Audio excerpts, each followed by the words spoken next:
Hello, I'm Paul Tesshin Silverman, and welcome to this instructional video. Actually, the purpose of this video is to show you the basic principles and steps to Zazen or Zen meditation. The assumption with this video is that you really haven't done Zen meditation before, and we just want to share with you the basic principles, the very, very simple principles of starting this meditation practice. And it is quite simple. The first thing you want to do is take a zafu and a zabuton, which are basically just cushions, and stack them on top of each other so that you can sit comfortably on top of them. It actually doesn't even have to be a zafu or zabuton.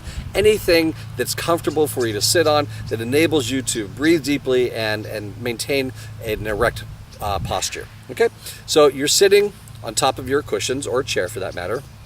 The first step is to sit straight. Have your spine erect. This is important because breathing is really the most critical part of this whole practice. And if you're hunched over, bent over, it's more difficult for your body to take in the amount of oxygen or air that you need to really have a deep practice. So if you're straight, the lungs can fill up with air much more easily.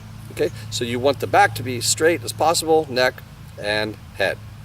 The eye position is slightly open and in a relaxed gaze about a foot in front of you. You don't want to close your eyes because that sort of encourages us to think about other things and to have our imagination take flight. We don't want to do that because Zen meditation is always about being here, being present, here and now. So we want to have our eyes slightly open in a relaxed stare because that will help us be more present. It also, if it's in a relaxed stare, it opens up our peripheral vision. We call this a martial arts stare. Okay, so the eyes are just slightly open, about a foot or so in front of you, looking at about a foot or so in front of you. Your hand positions, again, it's not critical, but in Zen temples, generally what we do is you put the right hand on the bottom, the left hand on top, and the thumbs come together like that. Very relaxed position. And we place it on our lap in front of our hara or tanden. This is sort of our energy center. Again, it's a very relaxed way to keep our energy focused internally. So the spine is straight,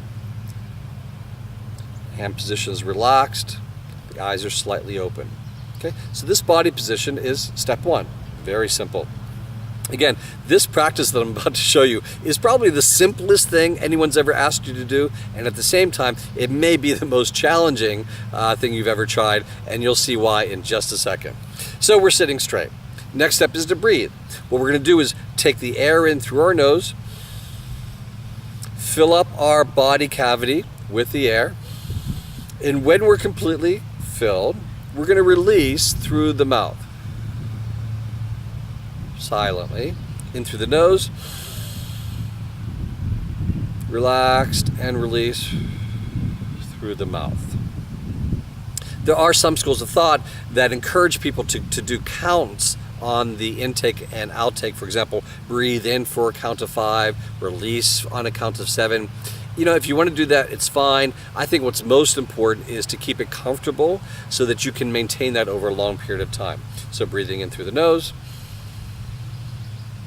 out through the mouth, and keep the breath deep and full because that's what will give you energy. That's what's restorative at the end of the day. That's step 2. Now step 3. Step 3 is we're simply going to count our breaths. So as we take the air in and our body is full, we're going to make a mental note of 1 and then release.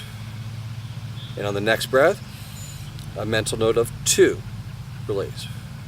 Our goal is to get to 20 regularly and effortlessly. That will show that we have achieved a certain level of focus and concentration, sort of command and control over our brain or mind, if you will. Okay, so intake, make a mental note, what number you're on, and release.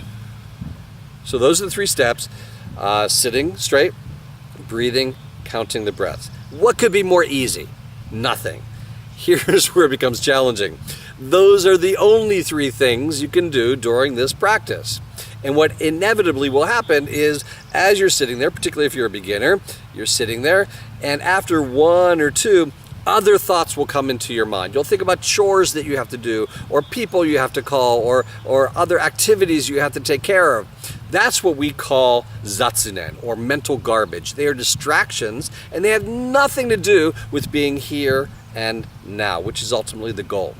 So what I want you to do is, as those zatsunen or distractions come into your mind, you want to just make a mental note of them. Oh, okay, that's what's occupying my brain right now. It has nothing to do with being here now, so I'm going to let it go. I'm going to release it and then return to 1 and then 2. That's what will make it challenging, because particularly in the beginning stages of this practice, it'll be really, really difficult to keep that pure focus and concentration, and typically you're going to get to only 2 or 3 the first couple times you sit.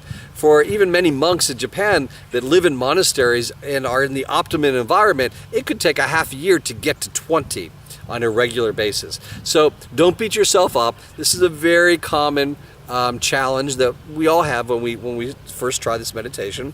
And I also want you to be cognizant of the fact that as you become more and more advanced in this practice, the ways your brain will cause distractions will also become more and more subtle. So for example, you may be sitting for a couple weeks and finally get up to 10 for the first time. And maybe you get to 11. You inhale and you count 12. And then your brain goes, 12? Oh my gosh, I've never been at 12 before. This is fantastic. Zatsunen. Right? So just sort of recognize that as not the purpose of our sitting. Go back to 1 and start all over again. Again, the distractions of the mind will become more and more subtle, and that just means your meditation is getting deeper and deeper, which is a good thing. So just stick with it. On another video, I do want to talk more about the benefits and the importance of focus and concentration, but at this stage, it's really just important to start your practice and get the basic, the fundamentals underway. And later we'll talk more and more about the process of what's going on in your mind as you progress through your practice. So again, you're sitting, breathing, counting your breaths, recognizing the zatsunen, recognizing the distractions in your life, letting them go, and trying to come back to a pure state of samadhi, a pure state of focus and concentration. All right, so I hope that's been informative and useful, and I look forward to you perhaps coming to visit and sitting together. Thank you very much.